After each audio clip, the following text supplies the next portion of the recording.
10월 10일 하나님의 말씀을 함께 묵상하겠습니다. 오늘은 열왕기상 12장 25절부터 14장 20절까지 말씀으로 함께 하겠습니다. 솔로몬의 아들 르호보암의 때에 이스라엘은 북쪽 이스라엘과 남쪽 유다로 나뉘어졌습니다. 이후 열왕기서는 남과 북 두 나라가 서로 대립하거나 또는 연합하며 펼쳤던 역사를 전하고 있습니다. 그런데 북이스라엘의 초대 왕이었던 여로보암 이후 북이스라엘의 왕들에 대한 열왕기서의 평가에서 한 가지 특징을 찾을 수 있습니다. 열왕기상 15장 34절에서는 북이스라엘의 3대 왕이었던 바하사의 삶을 그가 악을 행하여 여로보암의 길로 행하였다라고 정리하고 있습니다. 뒤따르는 왕들, 시므리나 오므리에 대해서도 마찬가지로 그가 여로보암의 길로 행하였다라고 말합니다. 그러면서 그 죄가 이스라엘에게 죄를 범하게 하였다 하죠. 한마디로 여로보암 이후로 북이스라엘의 모든 왕들이 또한 이스라엘 백성들이 하나님 앞에 죄를 범하게 했던 여로보암의 길을 따랐다는 것입니다. 도대체 여로보암의 죄가 무엇이기에 자신은 물론이고 한 나라, 민족을 하나님 앞에 범죄하게 만들었던 것일까요? 열왕기상 12장 25절 이하의 말씀이 이에 대해서 말하고 있습니다. 하나님께서 솔로몬의 죄에 대해 벌하겠다 말씀하셨습니다. 이스라엘 10지파를 떼어 여로보암에게 줄 것이며 그를 왕으로 삼겠다 약속하셨죠. 다윗의 자손들은 한 지파, 유다의 왕으로 남게 될 것이라 하셨습니다. 또한 여로보암이 하나님 앞에 순종하고 합당하게 행한다면, 곧 다윗과 같이 하나님의 사람으로 살아간다면 여로보암과 그의 집이 이끄는 이스라엘을 지키겠다 약속하셨습니다. 하나님께서 여로보암이 나아가야 할 길을 알려주셨습니다. 은혜로 주신 왕의 자리였습니다. 또한 그를 지키시겠다 약속하셨죠. 그러나 죄악된 욕망에 사로잡힌 여로보암에게는 하나님께서 보이신 길이 보이지 않았습니다. 하나님께 등을 돌렸고 스스로 죄의 덫에 걸려 넘어졌습니다. 북이스라엘은 여로보암의 통치 아래 자리 잡아갔습니다. 비록 나라가 둘로 나뉘는 아픔을 겪었으나 이대로 두 나라가 평화로운 관계를 이루어갈 수 있을 것도 같았습니다. 그러나 초기의 혼란이 어느 정도 진정되자 여로보암은 오히려 두려워졌습니다. 르호보암에게 반발하였던 10지파의 민심을 얻어 왕이 되었으니 시간이 지나 백성들의 분노가 가라앉으면 다시 왕의 자리에서 끌려 내려오게 될지 모른다 생각했던 것입니다.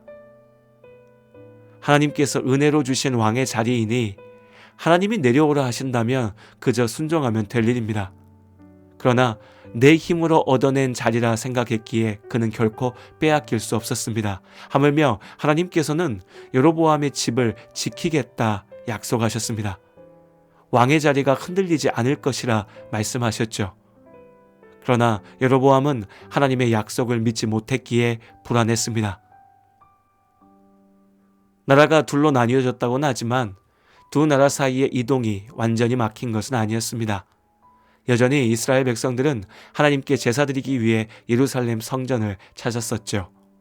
특히 하나님의 율법에 따라 주요 절기 때에는 온 이스라엘이 성전에 올라가 제사를 드려야 했습니다. 예루살렘은 남유다의 수도였고 르호보암이 다스리던 곳이었습니다. 여로보암은 북이스라엘 백성들이 자꾸 예루살렘에 드나들다 보면 언젠가 마음이 변하여 자신을 죽이고 다시 르호보암에게로 돌아갈 것이라 생각했습니다. 권력욕과 지나친 불안이 만들어낸 일종의 과대망상이었죠. 사울이 그러했듯 여로보암 역시도 자기 자신이 만들어낸 덫에 걸린 것입니다. 두려움에 떨던 여로보암이 나름의 해결책을 찾아냈습니다. 금송아지 2개를 만들어서 베델과 단, 곧 북이스라엘의 양쪽 경계에 두고 이것이 하나님이라고 선포했던 것입니다. 굳이 예루살렘 성전에 갈 필요 없이 금송아지와 제단이 있는 북이스라엘 안에서 예배드리면 된다라고 주장했던 것이죠. 여로보암의 계획대로 북이스라엘 사람들은 예루살렘 성전을 향하던 발걸음을 멈췄고 금송아지 앞에 나아가서 머리를 조아리며 경배했습니다. 이것은 하나님의 말씀에 대한 분명한 도전이었습니다. 왕이 앞장서서 하나님의 명령을 무시했고 우상 숭배를 조장했던 것이죠.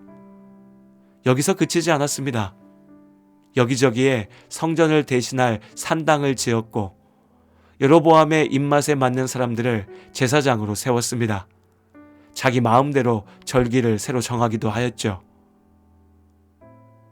하나님께서는 여로보암이 믿음으로 순종할 때 그의 집을 지키겠다 약속하셨으나 여로보암은 믿음 없어 두려움에 떨다가 하나님 앞에 죄를 짓고 스스로 하나님의 원수가 되었습니다. 마침내 하나님께서 여로보암을 심판하겠다 선포하셨습니다.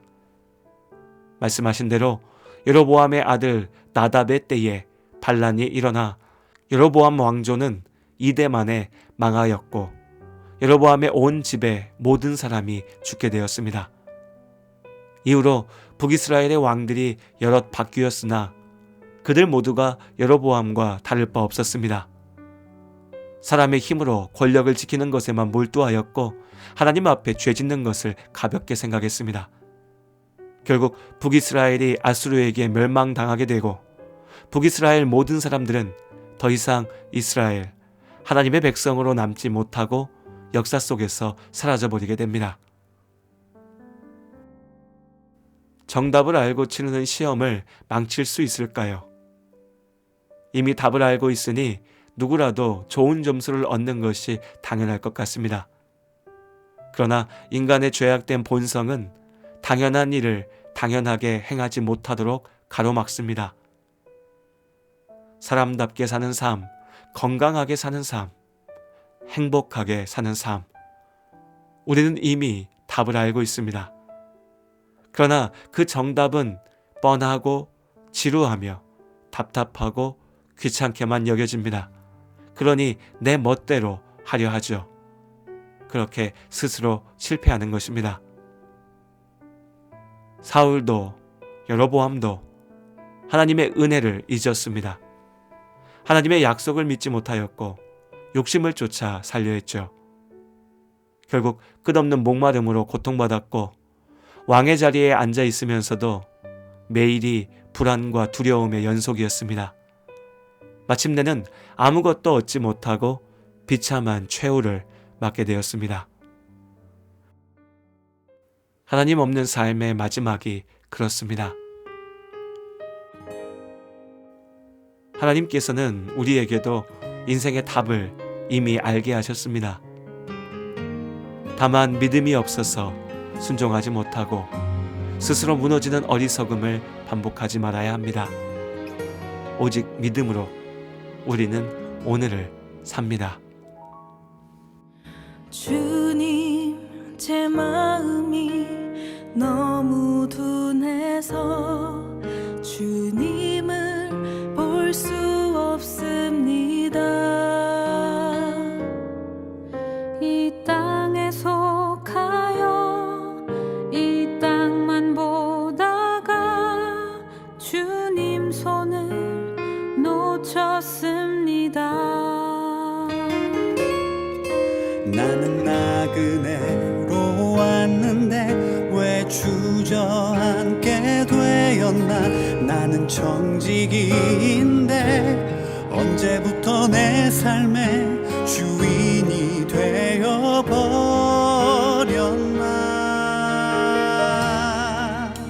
믿음이 없이는 기쁘시게 못하나니 고된 수고도 다 헛될 뿐이라. 믿음이 없어서 무너진 삶의 모든 자리에 다시 주님을 기다립니다.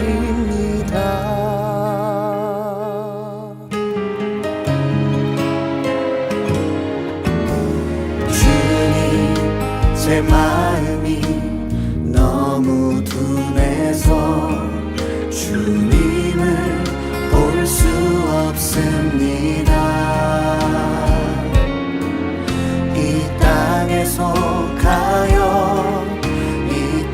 주님만 보다가 주님 손을 놓쳤습니다.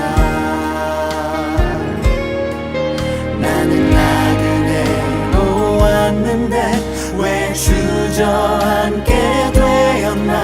나는 정직이인데 언제부터 내 삶의 주인이 되어버렸나.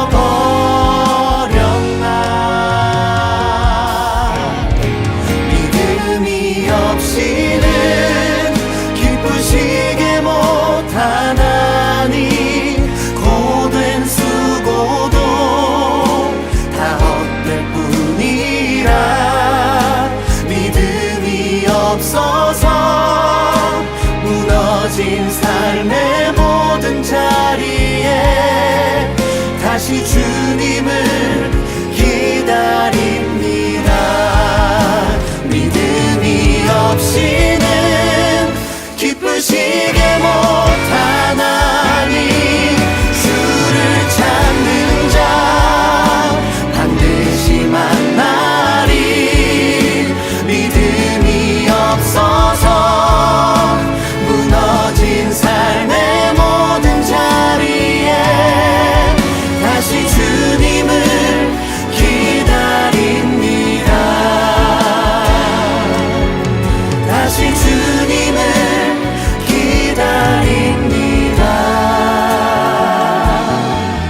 다시 주님을 기다립니다.